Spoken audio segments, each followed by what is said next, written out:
हमारी संस्कृति, हमारे संस्कार सदा रहें हमारे साथ। सब्सक्राइब करें भारतीय संस्कृति इंडियन कल्चर चैनल को। जय श्री राम दोस्तों, आप सभी का स्वागत है हमारे इस YouTube चैनल पर। दोस्तों, अगर बात रामायण की जाए तो सबसे पहले हमारे दिमाग में सिर्फ 2 से 3 लोगों का ही, या कहूँ 2 से 3 कैरेक्टर्स ही सबसे पहले सामने आते हैं, जिनमें से है राम जी, लक्ष्मण जी, माता सीता, रावण या कुछ और रामायण के संदर्भ में, यानी रामायण के कॉन्टेक्स्ट में, हम सबसे ज़्यादा ताकतवर भी जनरली राम जी, लक्ष्मण जी और रावण को ही मानते हैं। लेकिन क्या आप जानते हैं कि सिर्फ राम जी और रावण ही सबसे शक्तिशाली नहीं थे, और भी ऐसे कई मायावी राक्षस थे जिनमें से कुछ का जिक्र रामायण में किया गया है और कुछ का जिक्र अधूरा रह गया है, जो बहुत ही मायावी और शक्तिशाली थे। आज की इस वीडियो में हम आपको उन्हीं राक्षसों के बारे में बताने जा रहे हैं जो रामायण में थे ज़रूर, लेकिन उन्हें नहीं दिखाया गया, या कुछ ऐसे राक्षस जिन्हें दिखाया गया है लेकिन हम उनके बारे में बहुत कम जानते हैं। तो चलिए दोस्तों, आज की वीडियो को शुरू करते हैं। लेकिन इससे पहले अगर अभी तक आपने हमारे चैनल को सब्सक्राइब नहीं किया है तो सब्सक्राइब ज़रूर करें, साथ ही बेल आइकन भी प्रेस करना ना भूलें। और अगर आपको ये वीडियो पसंद आए तो इसे लाइक, अपने दोस्तों के साथ शेयर और चैनल को सब्सक्राइब करना, साथ ही कमेंट करना जय श्री राम बिल्कुल भी ना भूलें।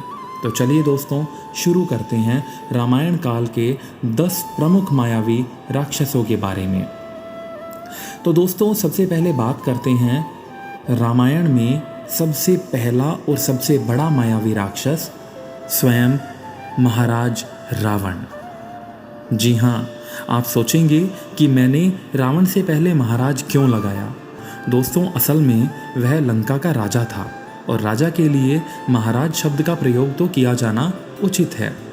और क्योंकि आज हम बात केवल मायावी राक्षसों की कर रहे हैं, तो राक्षसों में राक्षसों का महाराज था रावण। बात अगर रावण की जाए तो रावण एक कुशल राजनीतिज्ञ, सेनापति और वास्तुकला का मर्मज्ञ यानी कि जानकार होने के साथ साथ ब्रह्मज्ञानी और बहुत सी विधाओं का जानकार भी था। राक्षसों के प्रति उसके लगाव के चलते उसे राक्षसों का मुखिया घोषित कर दिया गया था। रावण ने लंका को नए सिरे से बसाकर राक्षस जाति का एकजुट किया था, फिर से राक्षस राज कायम किया। उसने लंका को कुबेर से छीना था। उसे मायावी इसलिए कहा जाता है क्योंकि वह इंद्रजाल, तंत्र, सम्मोहन और तरह तरह के जादू तंत्र जानता था। उसके पास एक ऐसा विमान था जो अन्य किसी के पास नहीं था। इन सभी के कारण सभी उससे बहुत भयभीत रहते थे।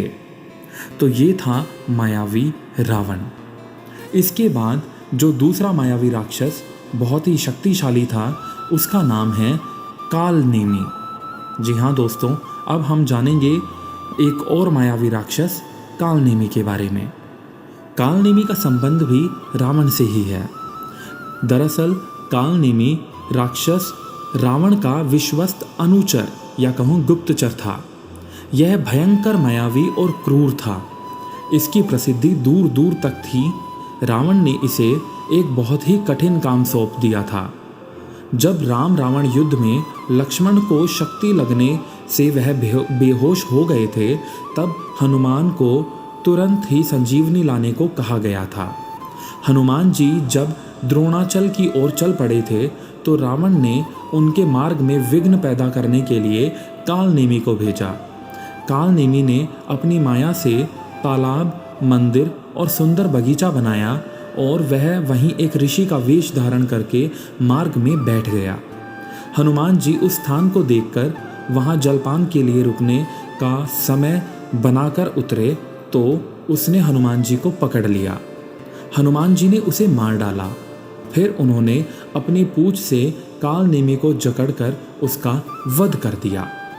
तो दोस्तों, कालनेमी भी बहुत ही भयंकर मायावी राक्षस था। अगली राक्षस के बारे में आप सभी ने ज़रूर सुना होगा, वो थी राक्षसी ताड़का। जी हाँ दोस्तों, बात करते हैं राक्षसी ताड़का के बारे में। ताड़का के पिता का नाम सुकेतु यक्ष और पति का नाम सुंद था। सुंद एक राक्षस था, इसलिए यक्ष होते हुए भी ताड़का राक्षस कहलाई। अगस्त्य मुनि के श्राप के चलते इसका सुंदर चेहरा कुरूप हो गया था, इसलिए उसने ऋषियों से बदला लेने की ठानी। वह आए दिन अपने पुत्रों के साथ मुनियों को सताती रहती थी। अयोध्या के पास स्थित सुंदर वन में अपने पति और 2 पुत्रों सुबाहु और मारीच के साथ रहती थी। उसी वन में विश्वामित्र सहित अनेक ऋषि मुनि तपस्या करते थे। ये सभी राक्षसगण हमेशा उनकी तपस्या में बाधाएं खड़ी करते थे। विश्वामित्र एक यज्ञ के दौरान राजा दशरथ से अनुरोध कर एक दिन राम और लक्ष्मण को अपने साथ सुंदर वन ले गए। राम ने ताड़का का और विश्वामित्र के यज्ञ की पूर्णाहुति के दिन सुबाहु का भी वध कर दिया था। राम के बाण से मारीच आहत होकर दूर दक्षिण में समुद्र तट पर जा गिरा था। तो ये थी ताड़का। अगला राक्षस जो बेहद मायावी था वो था मारीच। दोस्तों, आपने मारीच का नाम रामायण के कौन से भाग में सुना है, कमेंट सेक्शन में ज़रूर बताइएगा। तो चलिए जानते हैं और अधिक मारीच के बारे में। राम के तीर से बचने के बाद ताड़का पुत्र मारीच ने रावण की शरण ली। मारीच लंका के राजा रावण का मामा था। जब शूर्पणखा ने रावण को अपने अपमान की कथा सुनाई तो रावण ने सीता हरण की योजना बनाई। देवी सीता का हरण करने के लिए रावण से मारीच के कहा कि तुम एक सुंदर हिरण का रूप धारण कर लो, जिसके सींग रत्नमय यानी कि रत्नों से भरे दिखते हों, शरीर भी चित्र विचित्र रत्नों वाला ही प्रतीत हो। ऐसा रूप बनाओ कि सीता मोहित हो जाए। अगर वो मोहित हो गई तो ज़रूर वो राम को तुम्हें पकड़ने भेजेगी। इस दौरान मैं उसे हर कर ले आऊँगा। मारीच ने रावण से कहे अनुसार ही कार्य किया और रावण अपनी योजना में भी सफल रहा। इधर राम के बाण से मारीच मारा गया। तो ये था मारीच राक्षस के बारे में। अगला और बहुत ही मायावी राक्षस जिसके बारे में हम सभी ने ज़रूर सुना होगा वो था कुंभकर्ण।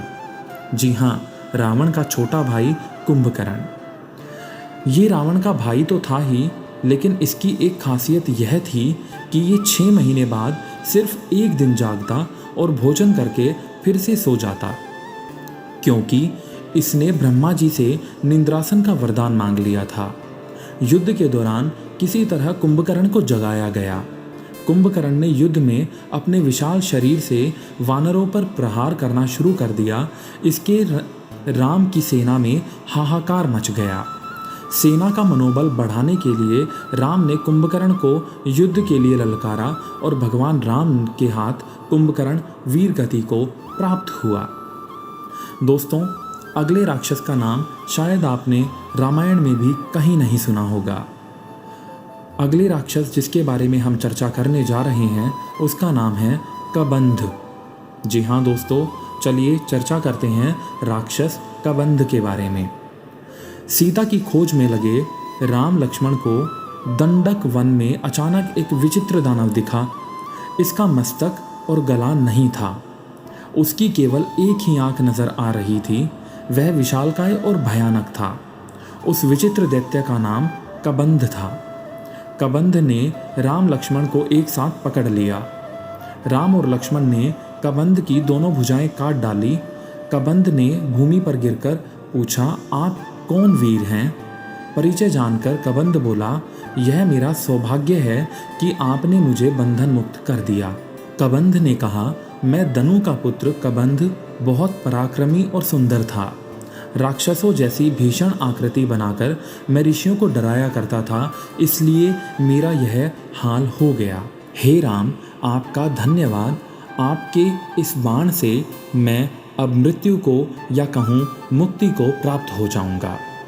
तो ये कहानी थी राक्षस कदंब की। दोस्तों, अगले राक्षस के बारे में हम जो बात करने जा रहे हैं उसका नाम भी शायद आपने कभी भी नहीं सुना होगा। तो तो हम बात करने जा रहे हैं राक्षस विराध के बारे में। जी हाँ दोस्तों, चलिए राक्षस विराध के बारे में जानना शुरू करते हैं। विराध दंडक का राक्षस था। सीता और लक्ष्मण के साथ राम ने दंडक वन में प्रवेश किया। वहाँ पर उन्हें ऋषि मुनियों के कई आश्रम दिखे। वहाँ के ऋषियों ने उन्हें एक राक्षस के उत्पात की जानकारी दी। उसे ब्रह्मा जी से यह वर प्राप्त है कि किसी भी प्रकार का अस्त्र शस्त्र न तो उसकी हत्या कर सकता है और न ही उसके अंग छिन्न भिन्न यानी काट सकता है। राम और लक्ष्मण ने उससे घोर युद्ध किया और उसे इस तरह से घायल कर दिया, फिर उसकी भुजाएं भी काट दी। तभी राम बोले, लक्ष्मण, वरदान के कारण यह दुष्ट मर नहीं सकता, इसलिए यह उचित है कि हम इसे भूमि में गड्ढा खोदकर इसे बहुत गहराई में गाड़ देना चाहिए। लक्ष्मण गड्ढा खोदने लगे और राम विराध की गर्दन पर पैर रखकर खड़े हो गए। तब विराध बोला, हे प्रभु, मैं तुम्बुरु नाम का गंधर्व हूँ। कुबेर ने मुझे राक्षस होने का श्राप दिया था। मैं श्राप के कारण राक्षस हो गया था। आज आपकी कृपा से मुझे उस श्राप से मुक्ति मिल गई है। राम और लक्ष्मण ने उसे उठाकर गड्ढे में डाल दिया और गड्ढों को पत्थर से बंद कर दिया। तो दोस्तों, ये थी राक्षस विराध की कहानी। अगले दो राक्षस जिनका आपने रामायण में ज़रूर नाम सुना होगा, वो थे खर और दूषण। जी हाँ, ये दोनों रावण के सौतेले भाई थे। ऋषि विश्रवा की दो पत्नियां थीं। खर पुष्टपोत्वा से और दूषण वाका से उत्पन्न हुए थे, जबकि कैकसी से रावण का जन्म हुआ था। खर दूषण को भगवान राम ने मारा था। खर और दूषण के वध की घटना रामायण के अरण्यक कांड में मिलती है। शूर्पणखा की नाक काट देने के बाद वह खर और दूषण के पास गई। खर और दूषण ने अपनी अपनी सेना तैयार कर वन में रह रहे राम और लक्ष्मण पर हमला कर दिया, लेकिन दोनों भाइयों ने मिलकर अकेले ही खर और दूषण का वध कर दिया। दोस्तों, रामायण का एक बड़ा पराक्रमी और वीर, यस दोस्तों, हम वीर इसलिए कह रहे हैं क्योंकि इस राक्षस ने मरने से पहले राम और लक्ष्मण को पहचान लिया था कि ये नर नहीं, स्वयं नारायण का रूप हैं। जी हाँ दोस्तों, हम बात कर रहे हैं राक्षस मेघनाद की।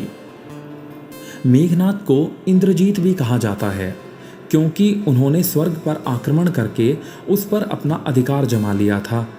मेघनाद बहुत ही शक्तिशाली और मायावी था।